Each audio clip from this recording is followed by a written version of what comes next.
Hello everyone, welcome back to the channel. ఈ వీడియోలో నేను OnePlus 12 అయితే రివ్యూ చేస్తున్నాను. ఈ మొబైల్ని 10 days వరకు యూజ్ చేశాను. సో నా ఎక్స్పీరియన్స్ ఎలా ఉందో మీతో షేర్ చేసుకుంటాను. ఈ వీడియో ఎండ్ వరకు చూసి కంటెంట్ నచ్చితే ఛానల్ అయితే సబ్స్క్రైబ్ చేసుకోండి. So first of all design చూసినట్లయితే సేమ్ OnePlus 11 లానే ఉంటుంది. చేంజెస్ అయితే పెద్దగా చేయలేదు. అండ్ బిల్డ్ క్వాలిటీ చూసినట్లయితే చాలా సాలిడ్గా ఉంది. ప్రీమియం ఫీల్ అయితే ఇస్తుంది. వెయిట్ కూడా అబౌవ్ 200 grams ఉంది. సో ఇన్ హ్యాండ్ ఫీల్ అయితే సాలిడ్గా ఉంటుంది. అండ్ ఫింగర్ ప్రింట్ స్కానర్ని చాలా కంఫర్టబుల్ ప్లేస్లో అయితే ప్రొవైడ్ చేశారు. అన్లాకింగ్ స్పీడ్ కూడా ఫాస్ట్గానే ఉంది.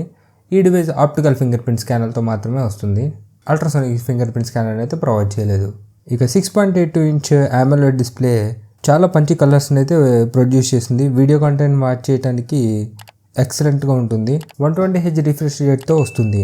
మనకి 3 ఆప్షన్స్ కూడా ప్రొవైడ్ చేశారు ఈ స్క్రీన్ రిఫ్రెష్ రేట్ని సెట్ చేసుకోవడానికి.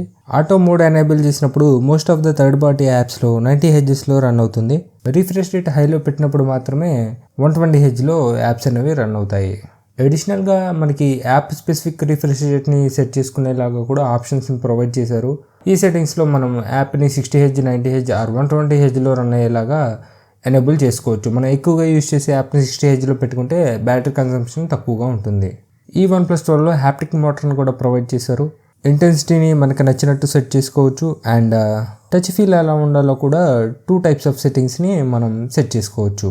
ఈ OnePlus 12 డిస్ప్లే 4500 nits వరకు పీక్ బ్రైట్నెస్ని ప్రొడ్యూస్ చేస్తుంది. సో బ్రైట్ సన్లైట్లో కూడా విజిబిలిటీ చాలా ఎక్సలెంట్గా ఉంటుంది. అవుట్డోర్ కండిషన్స్లో ఈ మొబైల్ని యూజ్ చేసినప్పుడు ఇష్యూస్ ఏం ఫేస్ చేయలేదు. విజిబిలిటీ చాలా క్లియర్గా ఉంది.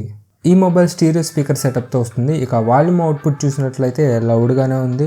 అండ్ స్లైట్గా ట్యూనింగ్ అయితే బేస్ హెవీగా ఉన్నట్లయితే అనిపించింది. అడిషనల్గా మనకి డాల్బీ ఆటమ్స్ కూడా ప్రొవైడ్ చేశారు. సో మ్యూజిక్ని మనకు నచ్చినట్టుగా ట్యూన్ చేసుకోవచ్చు.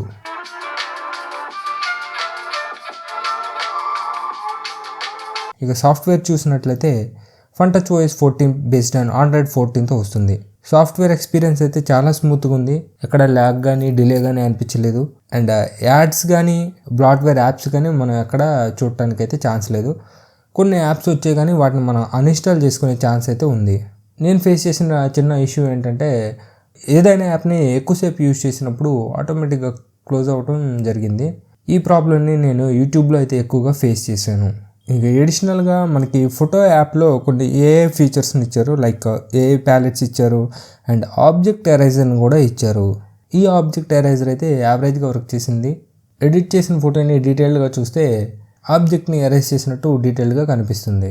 అడిషనల్గా మనకి ఆక్సిజన్ వాయిస్తో పాటు వచ్చే కొన్ని ఫీచర్స్ని కూడా యూజ్ చేసుకోవచ్చు.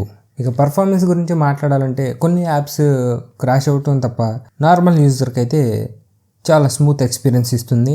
బెంచ్ మార్క్స్లో కూడా 19 lakhs వరకు స్కోర్ వచ్చింది. సో యాప్ ఓపెనింగ్ స్పీడ్స్ కానీ యాప్ స్విచ్చింగ్ కానీ చాలా ఫాస్ట్గా ఉంటుంది. అప్రాక్సిమేట్లీ 10 to 15 యాప్స్ ఓపెన్ చేసినా సరే రీలాంచ్ టైంలో most of the times reload అయితే కావు. మనం ఎక్కడైతే యాప్ని క్లోజ్ చేసామో అక్కడే ఓపెన్ అవుతున్నాయి.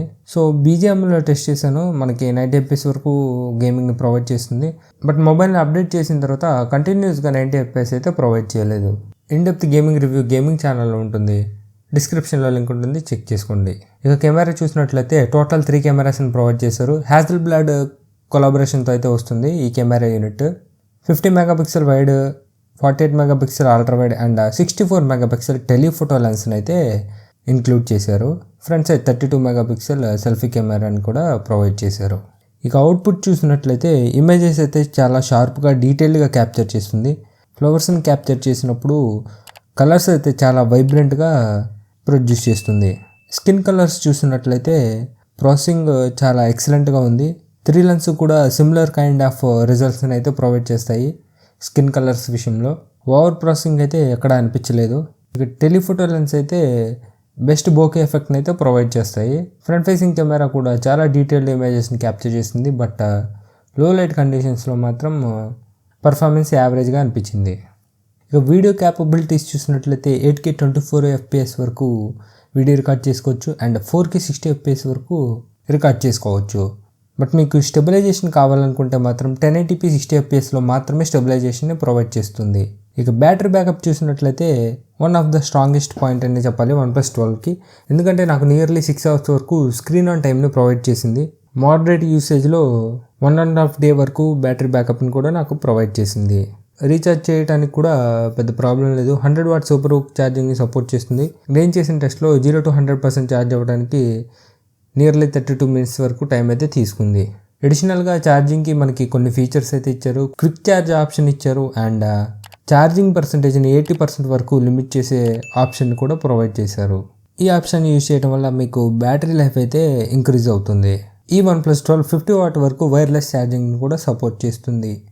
ఇక మరి ఈ OnePlus 12ని మీరు కన్సిడర్ చేయాలా వద్దా అనే క్వశ్చన్ ఆన్సర్ చేయాలంటే పర్ఫార్మెన్స్, కెమెరా అండ్ బ్యాటరీ అన్నీ కూడా OnePlus డివైస్ నుంచి ఏ విధంగా ఎక్స్పెక్ట్ చేస్తామో ఆ విధంగా ఉన్నాయి. బట్ ప్రైసింగ్ మాత్రం చాలా ఎక్స్పెన్సివ్గా అనిపించింది. ఈ మొబైల్ బేస్ మోడల్ అరౌండ్ 60Kలో ప్రైస్ చేస్తుంటే పర్ఫెక్ట్ ప్రైజింగ్ అయ్యి ఉండేది. ఎందుకంటే మీకు ఆప్టికల్ ఫింగర్ ప్రింట్ స్కానర్తో వస్తుంది. 4K వీడియో రికార్డింగ్లో స్టెబిలైజేషన్ని ప్రొవైడ్ చేయలేదు. ఒకవేళ మీకు పర్ఫార్మెన్స్ మెయిన్ ప్రయారిటీ అయితే ఈ OnePlus 12ని స్కిప్ చేసి IQ 12ని కూడా కన్సిడర్ చేయొచ్చు. ఆ మొబైల్ మీకు తక్కువ బడ్జెట్లో వస్తుంది అండ్ బెస్ట్ పర్ఫార్మెన్స్ని అయితే ప్రొడ్యూస్ చేస్తుంది. మనీ ఉండి OnePlus ఫోన్ తీసుకోవాలనుకుంటే మాత్రమే కన్సిడర్ చేయండి. అదర్వైజ్ మీకు బెటర్ ఆప్షన్స్ ఉన్నాయి. అండ్ 10 సిరీస్ తర్వాత మొబైల్స్ యూస్ చేస్తుంటే ఈ 12కి అప్గ్రేడ్ చేసుకోవాల్సిన అవసరం కూడా లేదనిపిస్తుంది. సో ఇదండి నా OnePlus 12 రివ్యూ. ఈ మొబైల్ మీకు ఎలా అనిపించిందో కామెంట్లో చెప్పండి. వీడియో నచ్చితే లైక్ చేయండి. ఇలాంటి రివ్యూస్ మిస్ కాకుండా ఉండాలంటే ఛానల్ సబ్స్క్రైబ్ చేసుకుని బెల్ నోటిఫికేషన్స్ ఆన్లో పెట్టుకోండి. Thanks for watching. నెక్స్ట్ వీడియోలో కలుద్దాం.